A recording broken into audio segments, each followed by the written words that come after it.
अस्सलाम वालेकुम नाज़रीन, मैं हूं जर्सी और आप देख रहे हैं प्रोग्राम हक़ाइक़। और आज हमारे साथ मौजूद हैं सियासी और समाजी रहनुमा इशफाक अब्बासी साहब। अस्सलाम वालेकुम अब्बासी साहब। वालेकुम सलाम। अब्बासी साहब, पाकिस्तान में जो सियासी सरगर्मियाँ चल रही हैं जिसकी वजह से कुछ समझ नहीं आ रहा क्या होने जा रहा है, क्योंकि खान साहब कहते हैं कि अपोजिशन चोर और करप्ट है और अपोजिशन कहती है कि खान साहब नाअहल इंसान है।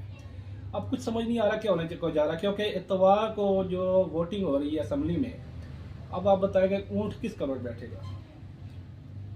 ये सियासी तौर पे तो एक दूसरे पे इल्ज़ामात लगा रहे हैं, लेकिन असल जो नंबर्स का गेम है वो इतवार को अदम एतमाद की जो तहरीक है उस पर वोटिंग होगी और उसमें दूध का दूध और पानी का पानी हो जाएगा। लेकिन जो हालात हैं उससे ये पता चलता है कि खान साहब जो है वो ये बाजी हार चुके हैं, जबकि अपोजिशन मुतमईन है। उन्होंने नंबर भी, खान साहब बहुत मुतमईन नजर आ रहे हैं। खान साहब जो इसलिए मुतमईन है ना कि खान साहब के पास एक ऐसी आवाम को अट्रैक्ट करने के लिए और दिखाने के लिए कि मैं मुतमईन हूँ। हालांकि अपोजिशन ने 196 लोग सिंध हाउस में शो भी करा चुके हैं। हालांकि उन्हें 172 बंदे चाहिए, लेकिन 196 हो चुके हैं। और जब ये वोटिंग होगी मेरे ख्याल में 200 से ऊपर जाएगी और 200 से ऊपर वोट खान साहब के खिलाफ पड़ेंगे। और मेरा मशवरा खान साहब को ये है कि वो वोटिंग से पहले इस्तीफ़ा दे दें तो बाइज्जत तरीके से बच सकते हैं, वरना अगर वोटिंग हुई और 200 से ऊपर वोट चले गए तो ये मेरा ख्याल पाकिस्तान की तारीख का बदतरीन शिकस्त होगी वज़ीर आज़म को। आपको क्या लगता है कि ये इस्तीफा देंगे या वोटिंग ही करवाएंगे या हारेंगे या क्या? मेरे ख्याल में तो ये जो मैं अगर होता इनकी जगह तो इस्तीफा दे के किनारे हो जाता, क्योंकि वहाँ जब वोटिंग होगी तो वहाँ ज़ाहिर है एक तारीख का हिस्सा बन जाएगी कि जी एक वज़ीर आज़म आया और उसको 200 से ज़्यादा लोगों ने रिजेक्ट किया। अच्छा, शेख रशीद साहब ने जो मुतालबा किया है कि इलेक्शन जल्द से जल्द करवाया जाए, वो किस नज़र में ये बात कर रहे हैं? देखिए ना, वो कहते हैं कि आसमान बदलता है रंग कैसे कैसे। अब कुछ दिनों पहले ही शेख साहब बात कर रहे थे कि इमरान खान जो है वो टका के 5 साल लगाएगा, टका के 5 साल लगाएगा। किसी में जुर्रत नहीं कि वो खान साहब को हटा सके। ये अपोजिशन लंगड़ी लूली, ये अपोजिशन मरी हुई है, ये अपोजिशन मर्दार है, इसमें कोई जान नहीं है। लेकिन आज वफाकी वज़ीर दाखिला मुतालबा कर रहे हैं कि इलेक्शन कराएं। ये हैरान कुन बात है। लेकिन 2 दिन पहले तो शेख रशीद साहब ने खुद प्रेस कॉन्फ्रेंस में कहा था कि मैं इमरान खान के साथ हूँ और इनके साथ मदीना मारवानी के साथ है। फिर आप इलेक्शन की बात कर रहे हैं। नहीं, इलेक्शन के इसलिए कर रहे हैं ना कि वो हार गए, बाजी हार चुके हैं।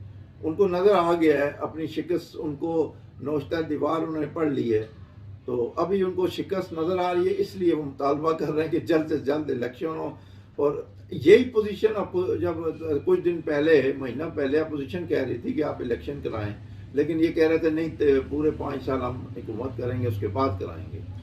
जो खत का मामला है उस पर तो वाइट हाउस ने भी मेरे ख्याल से हाथ खड़े कर दिए। उसने कहा कि हमारा इससे कोई ताल्लुक नहीं है। तो उन्होंने तो इस इल्ज़ामात को जो ना रद्द कर दिया कि हमारा जो है ही नहीं, इसमें ताल्लुक ही नहीं है। लेकिन ना वाइट हाउस ने जो खान साहब जो कहते रहे हैं कि भाई हमें एक बड़े मुल्क ने ख़त लिखा, मुरासला है, ये ख़त है, धमकी दी है, वो बल्कि वो तकरीर में भी उन्होंने अमेरिका का नाम भी ले दिया। लेकिन वाइट हाउस ने आज उन्होंने इसको डिनाई कर दिया। उन्होंने कहा ये इल्ज़ामात में कोई सदाकत नहीं है इमरान खान के। तो उसके बाद ख़त्म, मामला ही ख़त्म हो जाना चाहिए। लेकिन उस ख़त को लेके वो पूरे मुल्क में घूम रहे हैं, मुझे धमकियाँ। भाई खान साहब, धमकियाँ उनको दी जाती हैं जो काम करते हैं, जो लोग इस मुल्क की बेहतरी के लिए काम करते हैं। जैसे जुल्फ़िकार अली भुट्टो शहीद, उन्होंने बुनियाद रखी, एटमी ताकत की बुनियाद रखी, उसको शहीद कर दिया गया, तख्तेदार पर चढ़ा दिया गया। वे मोहतरमा बेनज़ीर भुट्टो शहीद, जिन्होंने मिसाइल प्रोग्राम पाकिस्तान को दिया, उन्हें सरेआम गोलियां मार के उनको शहीद कर दिया गया। तीसरे नवाज शरीफ साहब हैं, जिन्होंने एटमी मुल्क की ताकत बनाया, उन्होंने धमाके किए, उन्हें जिला वतन कर दिया गया, उन्हें जलील ख्वार किया गया, सी पैक वो लाए। तो जो काम करते हैं धमकियां उनको दी जाती हैं, उनके खिलाफ कार्रवाइयाँ होती हैं। खान साहब ने क्या काम किया है? सिवाय मुर्गियां अंडे सिवाय कटे इस्लामोफोबिया वाला तो डायरेक्ट कर रहा हूँ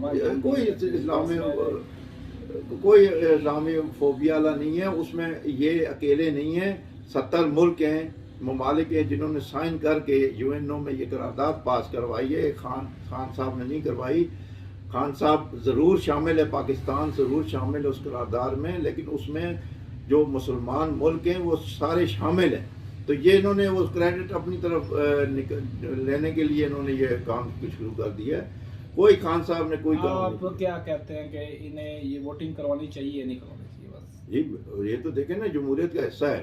आइन और कानून ये कहता है कि अदम एतमाद की तहरीक होगी तो वो वोटिंग होगी, और वो वोटिंग एक आइन और कानून के दायरे में रह के कर रहे हैं। अपोजिशन ने कोई गैर आइनी इक़दाम नहीं किया, वो अपने तरीके से कर रहे हैं और उसी यही तरीका ही यही है। खान साहब तो मतलब जब उन्होंने अपोजिशन में थे उन्होंने पीटीवी पे कब्जा किया, पार्लियामेंट पे हमला किया, सुप्रीम कोर्ट की आगे सलवानें लटकाई हुई थी। ये तो आइनी तौर पे कर रहे हैं, कानूनी तौर पे, इसमें कोई दो राय नहीं। ठीक है अवैध साहब, बहुत बहुत शुक्रिया आपने हमें ज्वाइन किया। नाज़रीन, इसके साथ ही इजाज़त दीजिए।